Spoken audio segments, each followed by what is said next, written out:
कभी सोचा है कि कैसे मुट्ठी भर ब्रिटिश अधिकारी एक पूरे के पूरे उपमहाद्वीप पर राज कर पाए? आज हम उन गवर्नर जनरलों और वायसरायों की कहानी जानेंगे जिनके फैसलों ने, सही या गलत, भारत का नक्शा हमेशा हमेशा के लिए बदल दिया। चलिए इस दिलचस्प कहानी में उतरते हैं। ये सवाल वाकई में सोचने वाला है।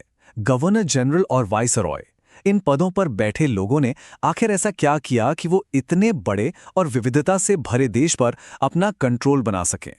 तो चलिए जरा करीब से देखते हैं उनके तरीकों और रणनीतियों को। 1773 से लेकर 1939 तक, मतलब लगभग 170 साल। इस टाइमलाइन को देखकर अंदाजा लगता है कि गवर्नर जनरल का पद कितनी लंबी अवधि तक भारत के भाग्य को कंट्रोल करता रहा। इस दौरान लिए गए फैसलों ने न केवल उस समय को बल्कि आने वाले भविष्य को भी एक नया आकार दिया। देखिए, हर बड़ी इमारत की तरह ब्रिटिश राज की भी एक नींव थी। तो बात शुरू करते हैं बिल्कुल शुरुआत से कि आखिर इस विशाल साम्राज्य की नींव रखी कैसे गई। वो कंट्रोल का सिस्टम बना कैसे जो इतने लंबे समय तक टिका रहा।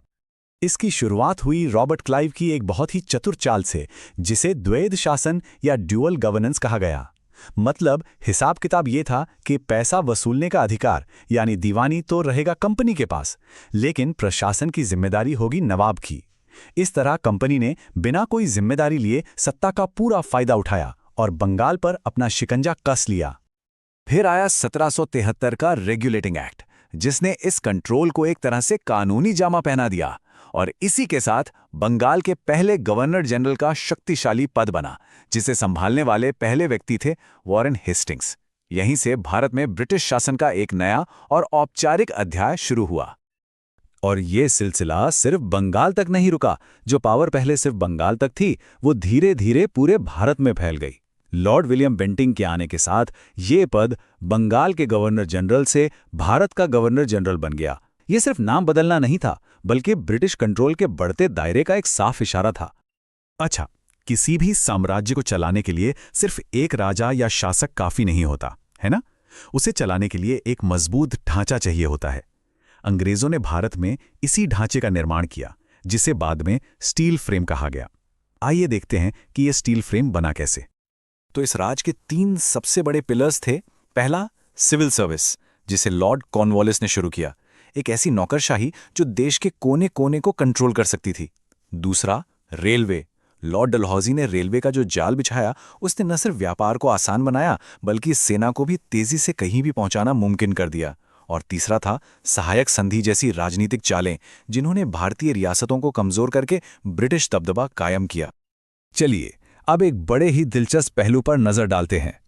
क्या ब्रिटिश शासक सिर्फ कंट्रोल करना जानते थे, या वो सुधारक भी थे? क्योंकि एक तरफ तो उन्होंने सती प्रथा जैसी कुरीतियों को खत्म करने की कोशिश की, लेकिन साथ ही भारतीय संस्कृति में भी गहरी रुचि दिखाई। तो सवाल उठता है कि उनके असली इरादे क्या थे? यहां इस दोहरी विरासत को देखिए।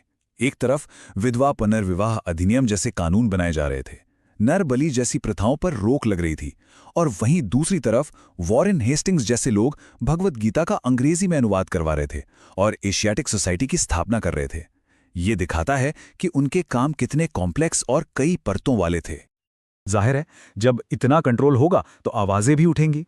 जैसे जैसे ब्रिटिश नियंत्रण बढ़ा, वैसे वैसे भारतीय असंतोष भी बढ़ने लगा।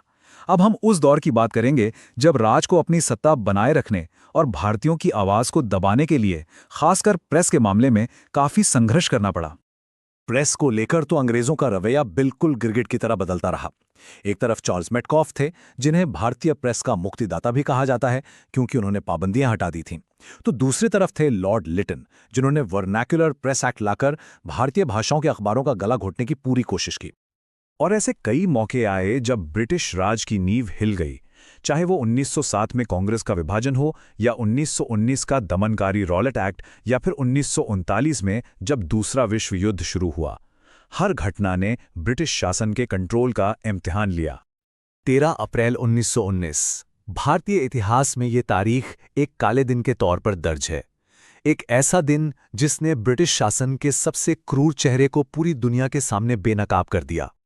इसी दिन अमृतसर के जलियांवाला बाग में एक शांतिपूर्ण सभा कर रहे निहत्थे लोगों पर गोलियां बरसाई गईं। लॉर्ड चेम्सफोर्ड के दौर में हुआ ये नरसंहार एक ऐसी घटना थी जिसने भारत के स्वतंत्रता संग्राम की आग में घी का काम किया और ब्रिटिश राज की नैतिकता पर हमेशा के लिए एक सवालिया निशान लगा दिया। तो इन सभी बातों के बाद इन शासकों को आखिर कैसे देखा जाए? क्या वो उद्धारक थे जिन्होंने भारत को बदला, या वो सिर्फ अत्याचारी शासक थे? हमारा आखिरी खंड इसी मुश्किल सवाल की पड़ताल करता है कि उनकी असली विरासत क्या है। जहां एक तरफ लिटन जैसे दमनकारी वाइसराय थे, वहीं दूसरी तरफ लॉर्ड रिपन जैसे लोग भी थे। आपको जानकर हैरानी होगी कि उनके कार्यकाल को अक्सर ब्रिटिश शासन का स्वर्ण युग तक कहा जाता है। आखिर ऐसा क्या खास था उनके शासन में? और सोचिए, ये कोई छोटी बात नहीं है कि फ्लोरेंस नाइटिंगेल जैसी जानी मानी समाज सुधारक ने लॉर्ड रिपन को भारत का उद्धारक यानी सेवियर ऑफ इंडिया की उपाधि दी थी। ये दिखाता है कि उनके सुधारों का असर कितना गहरा था और उनकी छवि बाकियों से कितनी अलग थी। तो घूम फिरकर हम उसी सवाल पर आ जाते हैं, सुधारक या शासक? क्या उन्होंने भारत को आधुनिक बनाने में मदद की या सिर्फ अपने साम्राज्य के फायदे के लिए काम किया? शायद सच इन दोनों के बीच में कहीं छिपा है। उनकी असली विरासत क्या है, ये एक ऐसा सवाल है जिस पर आज भी बहस होती है और इसका जवाब शायद हर किसी के लिए अलग होगा। क्या लगता है, इसका क्या जवाब हो सकता है?